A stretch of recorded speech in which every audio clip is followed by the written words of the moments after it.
Like that'd be such a cool thing with a choir. We need to hire a choir. Oh, wait, sorry. Hi, hola, everybody. Hello, welcome.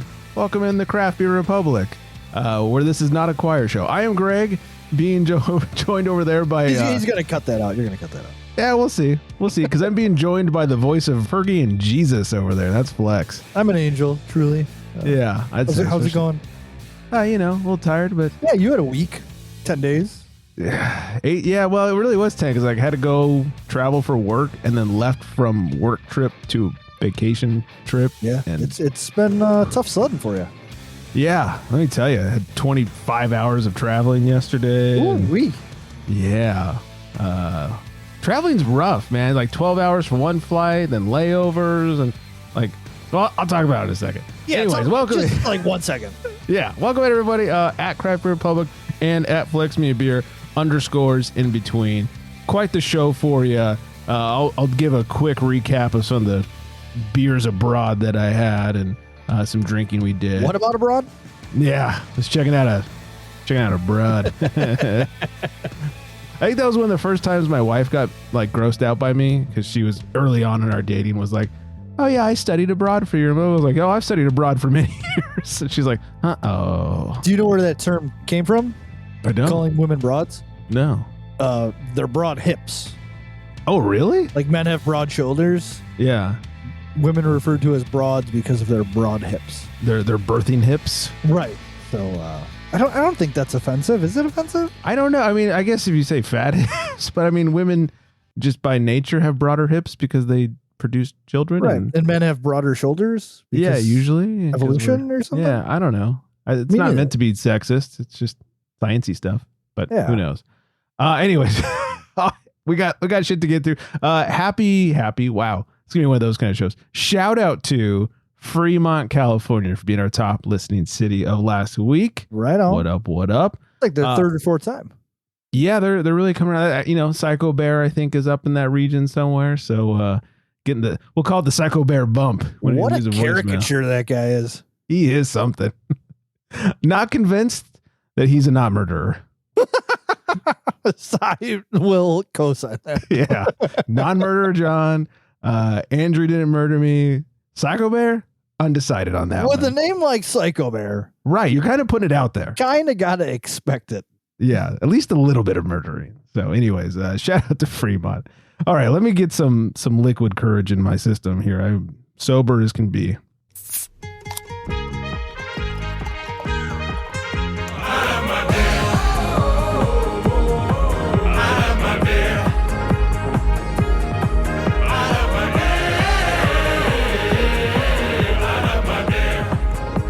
Speaking of non-murderers, this one comes from Andrew, aka Ventura County Beer on the gram. Thank you for hooking this one up. This is Desert Flyer from Casa Agria. We know how much I just boner over Casa Agria. And who doesn't, though? Yeah, so good. This is 7%. It's a hazy IPA, has a 394 and Untapped. And that on the can they say, Desert Flyer is your home away from home, your escape from reality, and your base camp to adventure. Late kettle editions of Nelson are joined with loads of Enigma and Strata in the dry hops. Loads, dropping loads. For heady fruit and wafting herb. All right, let's see. Schnoz time. Ooh, very tropical. It's almost like a fruit punch like smell. Like not like fruit salad? Yeah, exactly. Like not gross like Hawaiian punch, like good fruit punch smell. Digging the old tongue jobber. Dig it, baby.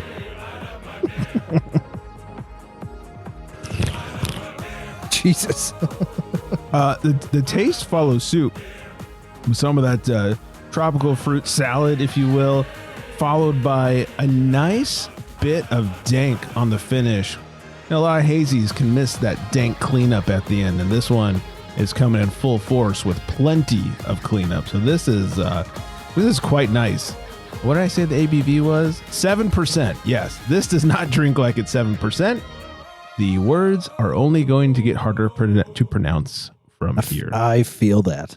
Yeah. So, here we go. All right. So thanks again, Andrew. Go follow him. Ventura County Beer _ in between. Algorithm. We talked about it last couple of weeks. Don't forget to go try the Flex algorithm, craftbeerrepublic.com/algorithm. We've had a few fun. people. It's a blast. Yeah. I should have filled it out for this one, but I guess I didn't pay for the beer, so it wouldn't really work out very well. Get really high marks at that point. We had a few people test it, so thanks to all of our beta testers, as I'm calling them so far. Also, happy 40th birthday to Mel, Beer Girl Mel. She had her birthday happy last birthday, week. Mel. Yes, she did. Yeah. Lou Does not look 40, by the way. No, it doesn't look a day over 39 and a half, let me tell you. Just staying in shape. Right. That's a nice way to say it. Is that the edited version of like looking hot as hell over there? Yeah, it's like the super PG. Right, exactly. Well. She posted a picture or a video or something on the gram on her birthday with her and a couple of the girls, and I was like, here comes trouble. Just her and two friends going out. I was like, good Lord. I hope they wore their wedding rings that night because or don't. Or don't. Depends what you're into that night. Hey, it's your birthday. Yeah. Party it up. Who am I to judge? Who am I to judge? So anyways, happy birthday. Now that we've thoroughly creeped over Mel, happy birthday there. Like I said, did some traveling. We were in Portugal for 8-ish days. That's quite some traveling. That's not just like some traveling. It's a 12-hour flight for us. It's like Gulliver traveling. Right, exactly. It's like around the world in 80 days or some shit. No, it totally got me. That was a good one. That's what it felt like. Yeah, the 12-hour flight, like leaving to come back home. I had to wake up at 6 a.m. there, which is 10 p.m. my time. And then, flew to San Francisco, from San Francisco to Burbank, drove home. Didn't get in the house till 10 p.m. or I guess like 9:30. So we'd traveling for like 24 and a half hours. By the time we went to bed, it was 25 hours. And that's terrible. Yeah. Tired as fuck. So see how this goes. All right. So let me ask you a question. Yeah. I know we told each other we're going to keep this one short today. Sure. I know Chew is we never crying. do. Whenever we Chew talk is about crying after he just heard that. Right. But, he's already preparing a 10-minute voicemail. When traveling, what is better? Traveling to or traveling back home? Oh, and well, you know what? I think that has to do with which way on the earth you're going. Well, so like you were in an unfair spot, I guess, because you traveled 8 hours ahead, right? California to Portugal. Yes, they're 8 hours ahead of us. Right. So that's quite the lag of time. Yeah. So traveling there, I'm sure, was much better than coming back. But like, as far as like adjustments, let's just say like on an average trip, like is going better or is going home better? I guess going there, you have a little excitement built up. You're on your way to vacation, where when you're coming home, you're on your way to go back to work. Right. So there's that. As far as the flights go, like coming home was easier for me for the most part. On the way there, I don't know what it was. I wasn't my legs and my back were in so much pain for sitting in one spot for 12 hours. And, that was brutal. My terrible. Knees don't handle that very well. I can't sit for very long without moving around. So that part of it sucked. Coming back wasn't as bad.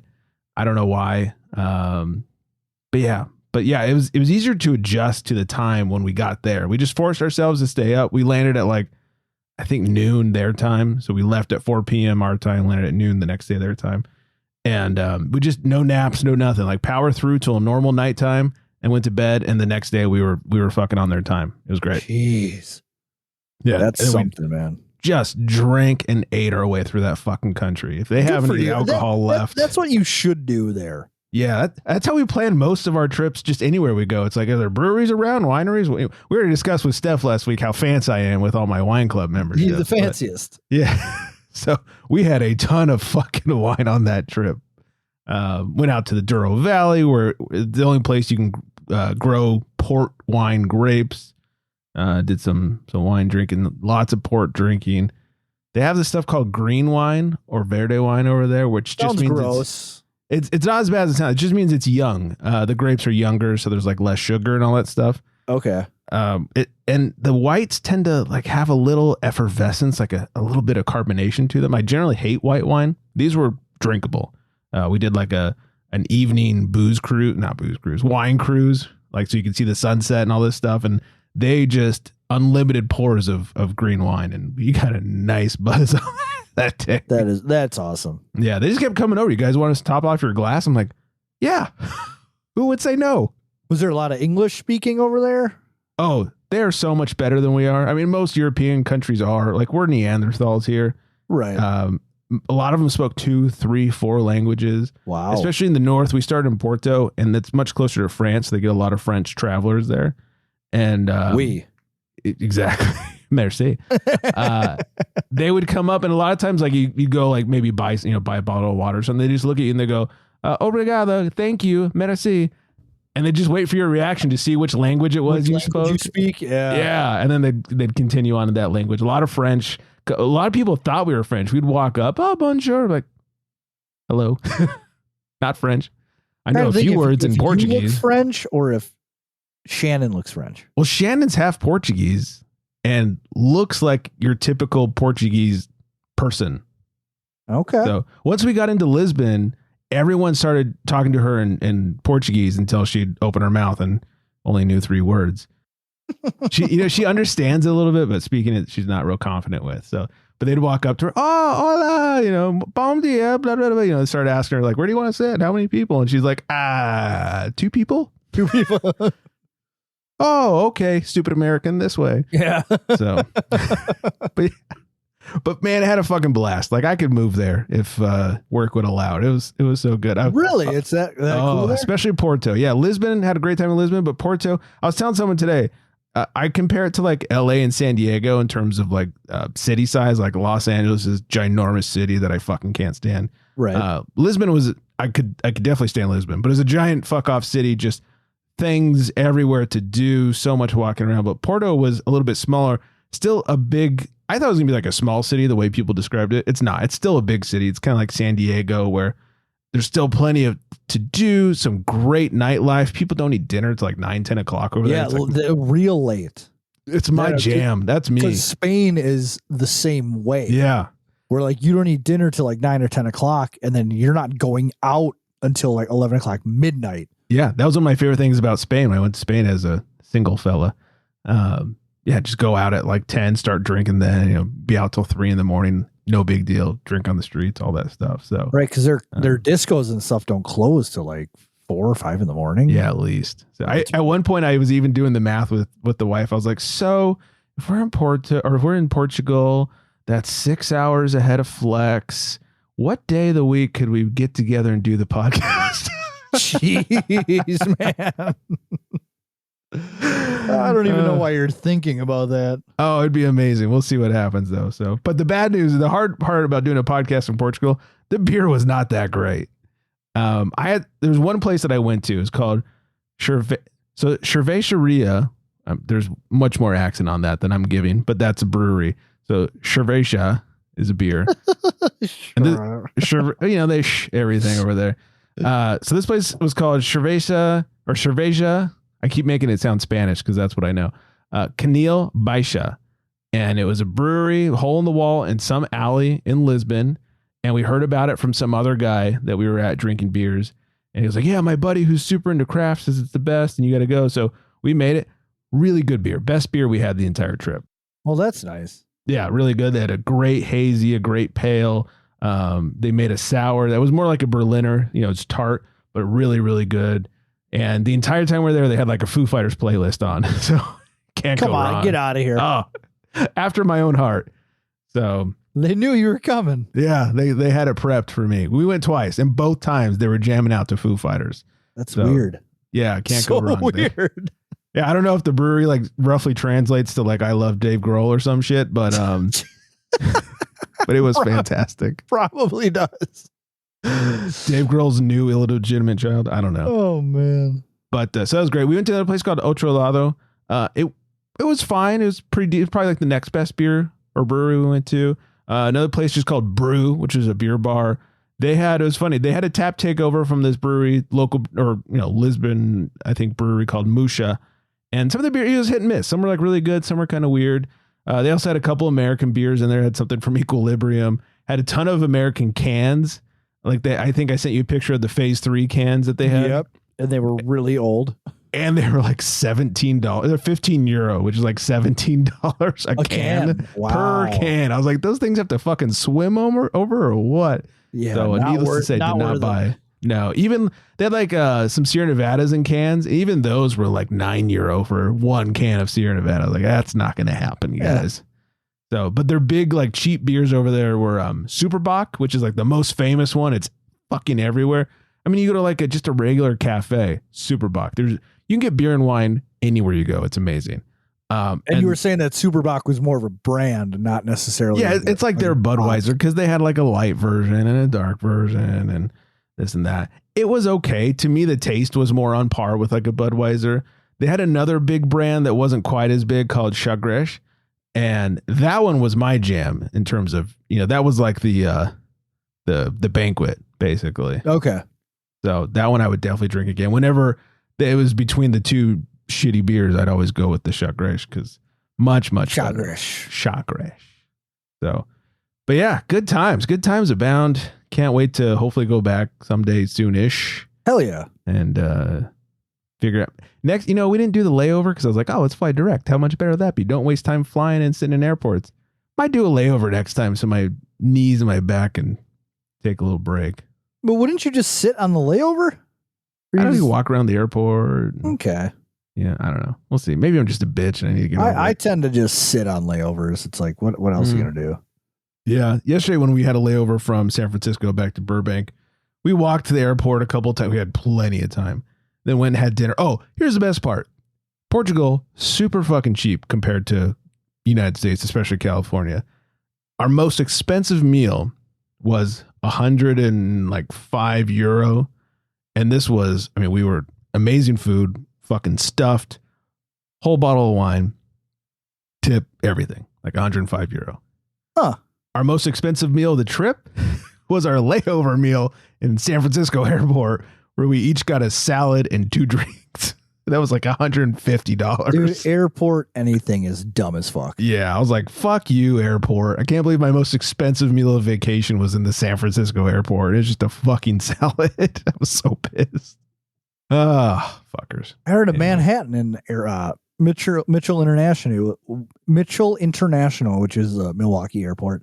Okay. It was like $30. This is probably the worst Manhattan you've ever had. It wasn't terrible. Oh, okay, good. But I wish I could remember what fucking bourbon they used in it. Or I did a whiskey Manhattan. Bathtub. No, they even asked me. They're like, oh, would you like this, or this? And I was like, oh, I've never had one with that before. And it was good. And then I got the bill and it was like $32. I was just like, well, that's the last time I ever order a drink at an airport. Yeah, we just had I had a Sierra Nevada, a Hazel thing, and it, I think it was like $17 is fucking Dodger Stadium pricing right there. Not worth it. Yeah, not worth it. Yeah, man, it was rough. So super solid beer, super solid. Yeah, but not worth it. Not for one. Yeah, that's for sure. So we did get we caught someone's attention at security coming back on the way. First of all, Lisbon Airport, you had to show your passport 4 fucking times just to get on a plane. It's like, do you want me to stay here? What is happening? It was weird. They pulled the wife over to the side for like a random inspection. And here's how Portuguese she looks. She has a Portuguese maiden name, and she's still using her passport with her maiden name on it. And like when the Portuguese officials would see it and they'd look at her, they'd go, I forget how you say, do you speak? It was like, oh, fala Portuguese? And, do you speak Portuguese? And every time she's like, no. But they always thought she spoke. So she got inspected like extra at the Lisbon airport. Then we landed in San Francisco. We're going through customs and they took our thing and they like other people were getting asked questions. Hey, how long were you gone for? And did you buy anything? And, did you get any hookers? Whatever. And they just took our passports, put them in this little plastic lockbox and like, yeah, all right, go down to the next thing. Where they thoroughly inspected all of our bags. And they just kept them for the time being? Yeah, you don't get them back until they go through your bags. It's so you don't skip it and they don't have to take the time to walk you down there because they're lazy fucking assholes. Oh, man. Yeah, it was ridiculous. So then he's like going there, he's like throwing dirty socks everywhere. And I don't know if you ever watched the show To Catch a Smuggler. We watched it a ton, but it's just like you see on the show. Like they go through your stuff. Shit flies everywhere. And then they go, all right, pack it up and get out of here. It's like, I'm going to need a minute, motherfucker. Right. After they just ravage it. Right. This was very carefully packed. I still have one more leg of the trip to go on. I'm not just going to jam it back in there and go. So it's protecting wine bottles right now. So go fuck yourself. I'm just glad they didn't like stick a finger in my butt or anything. Or are you bummed? You know, not a finger in butt show. Not yet. Could be. So anyways, enough about me and my trail. Any good drinking? We haven't talked in a couple weeks. I've been gone. Any good drinking? Let me think here. Man. Any bad drinking? No bad drinking. Today's my dad's birthday as we record. Happy birthday, Mr. Flex. Happy birthday, Mr. Flex. 67 years old he is. Ripe old age. Yeah. Took him out to the local Eagle Park tonight because I love it so much. And, you know, fries, burger, and he had some Oktoberfests. Nice. And they had, remember, I've had a couple of their Bowie's spacesuit beers on the show. Well, they recently released one with Motueka. Oh. And it's like, I would probably die for it. It's definitely a to die for beer. All right. It was actually, so I actually went there last week, Monday, to try it as it had released the Friday before. And you know, when you put like, you take one sip of beer and you say, holy shit. Yeah. It's been a while. And yeah, the beer tender served me that. And I took a sip without even smelling it. And I said, holy shit. And it's probably been a good, I don't know, 9 months, a year since I've had that reaction to a beer. So that was really solid. Really good beer there. Really good French fries. They were doing trivia tonight, and I thought of you. Oh, we did not play trivia. Oh, you should have. We would have done okay with all the questions they were asking. But, you know, maybe next time. Yeah, that's cool. Nice to go with the pops every now and then. Right. And he even said, because he came out, obviously, and I have a younger brother and an older brother. And they're both kind of, what's the word? Not shady. Flaky. Flaky's. Oh, okay.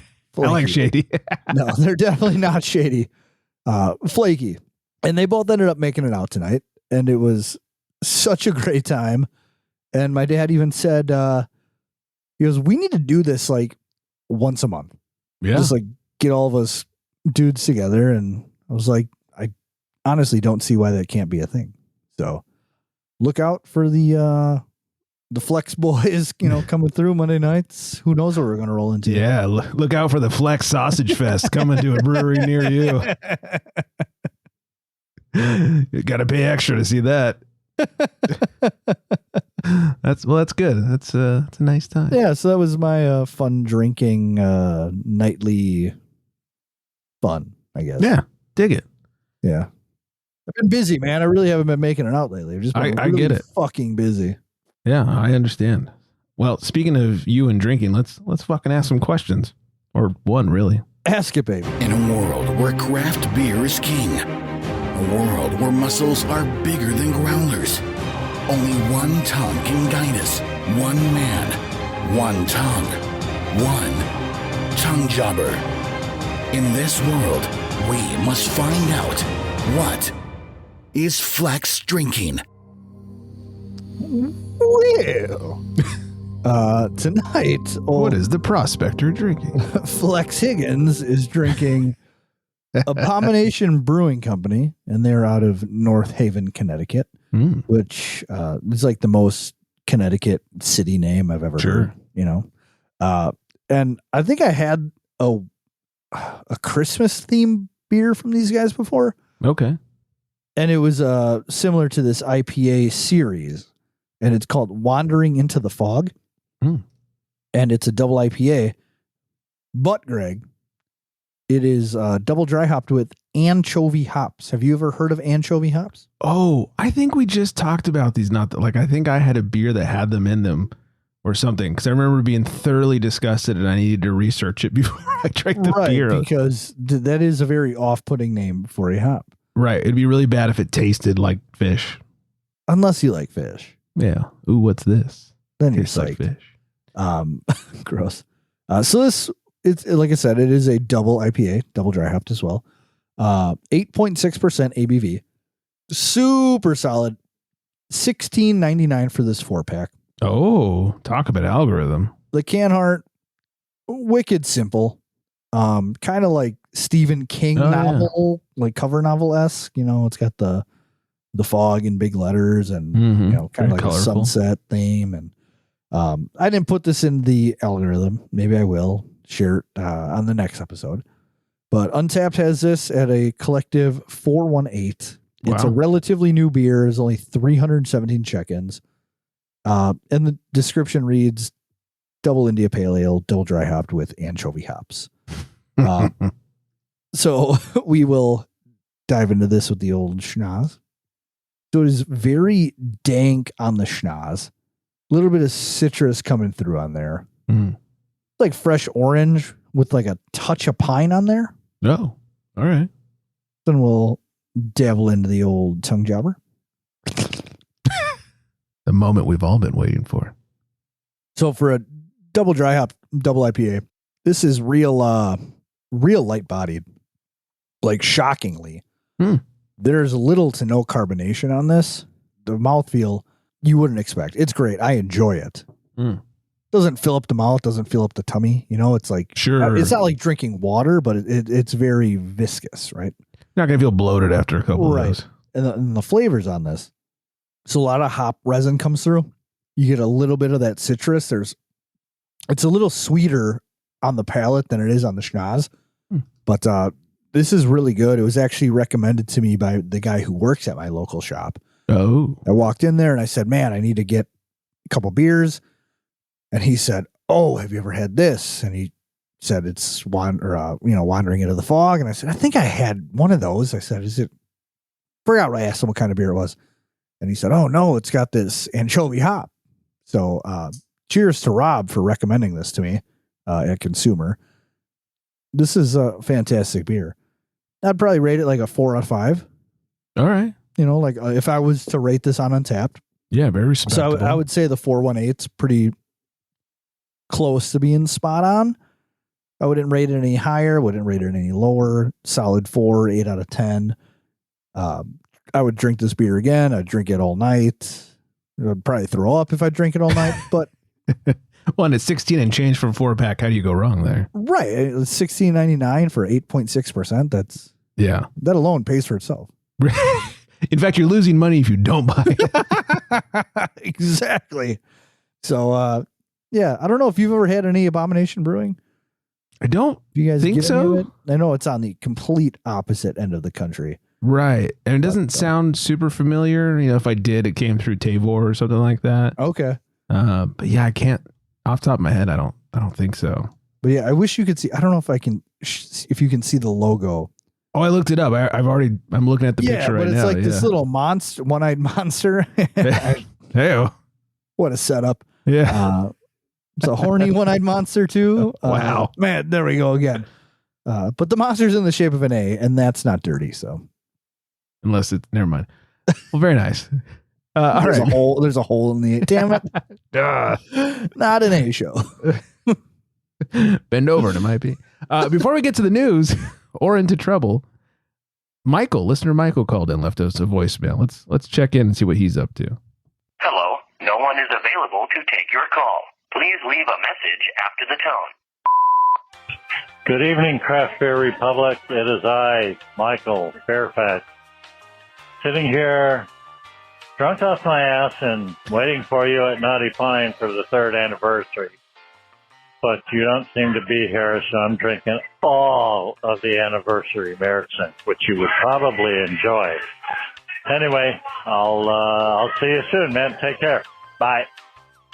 You're right. I probably would enjoy it. Hers last year was fucking chef's kiss. Delicious. But alas, I was out of town for the anniversary. I feel bad for Britt. I was telling her the last time we saw her, I was like, look, I swear we're not avoiding your parties. We're just always out of town. Every time she has an anniversary party. I had a weekend. Yeah. It's always like right around an anniversary. So we're always out of town. And so I'm glad he said he was drunk because he sounded very awkward. Yeah, he was. He's had a little. So that little made hydrated. sense when he. Yeah. Yeah. So thanks, Michael, for calling. We see him. Michael has got his own chair. He at Naughty actually sounded like he was like drunk in Alaska and trying not to sound drunk. Like that was I pretty am at top-notch. Naughty Pine. I have only had my allotted 36 ounces of beer. Stupid Alaska. Stupid fucking Alaska. So 805-538 beer. That's the number to call. So he's got his own chair. Like he goes there that much. Like he's he goes so much that they made him his own chair. That is awesome. Does it just have his name on it, or what is it? Yeah, somebody actually like carved it. It's a bar stool and the wood stool part. Somebody carved it. It's super nice and like has like a logo, not a logo, but like a design on it and stuff. And that is so awesome. yeah, it's really quite nice. So I think what it was is Britt told him if he went there for like the first 30 days of her being open, she'd give him his own seat. And so he did and she did. And so he went 30 days in a row. Yeah, I mean they're closed Mondays, but besides the Mondays, yes. And he has a little plaque in front of it at the bar too. This is Michael's seat. And if he comes in, he gets to kick people out of it. That's awesome. Yeah, pretty cool. So, all right, a little bit of news before we get out of here. Latitude Brewing has acquired Thorn Brewing. This comes from San Diego Beer News. Shout out to those guys. Or Brandon, really. Those guy. We're thrilled to bring Thorn Brewing into the budding craft coalition, says Ingram from Latitude 33. Their dedication to quality, creativity, and community aligns with our values and complements our strength. They were both started around the same time in 2012. Thorn Street Brewery then became Thorn Brewing. They opened up their own contract brewing side of things, where Latitude 33 has been brewing for a few years now.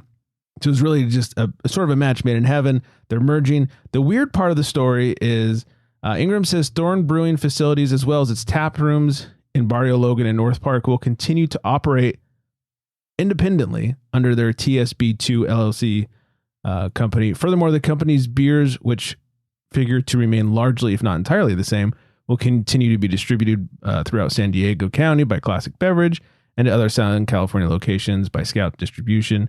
What will be different are the added financial management and business resources being provided by Latitude. So it's weird. It's like, hey, we're acquiring you, but like you're still your own thing. Interesting. Yeah. So we'll see how that goes. Like me some Thorn Latitude 33. Not my favorite. Sorry. You do you, boo. Yeah. Their big beer that like kind of launched them was this blood orange something. And just, boy, was that not my jam. It doesn't sound good. Yeah, it wasn't.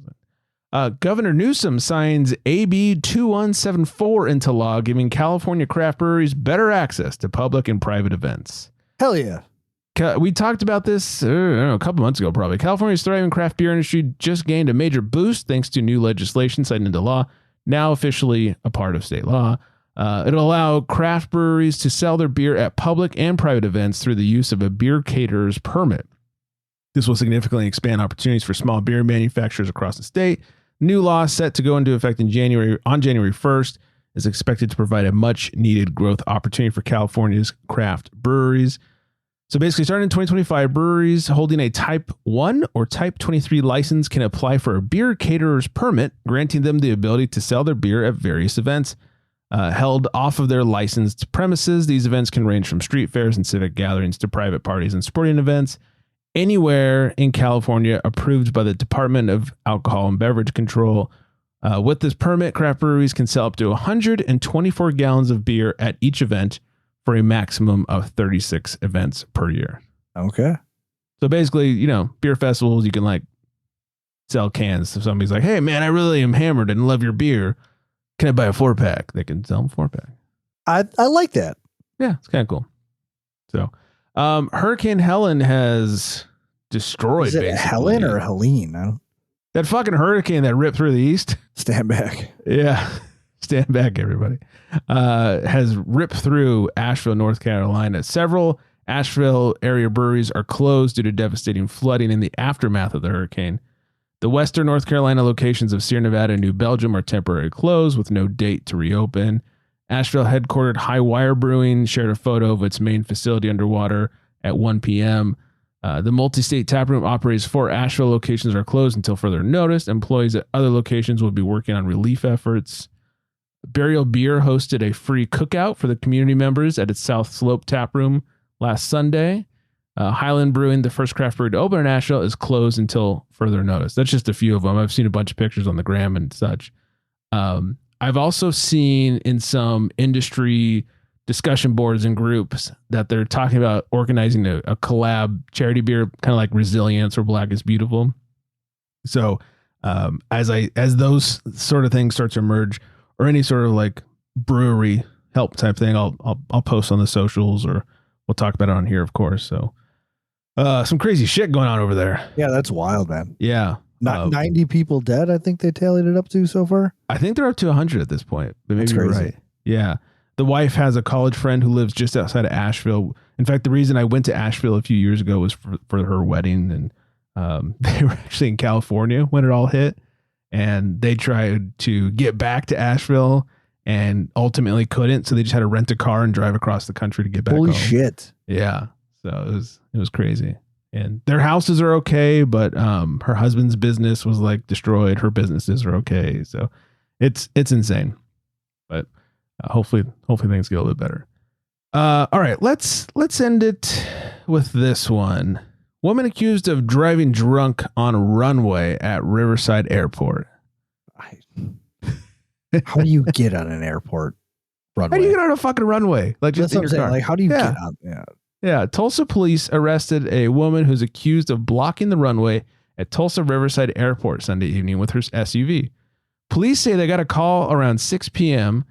On Sunday of a drunk driver in a silver Nissan Pathfinder on the runway blocking a plane. They arrested 50-year-old Bonnie Campbell of Plano, Texas. They say she blew a .34 four times. Okay. That's Maybe a lot of fucking booze. That's how you end up on a runway. Okay. That is, yeah. What, she Starsky and Hutch it over the fence or something?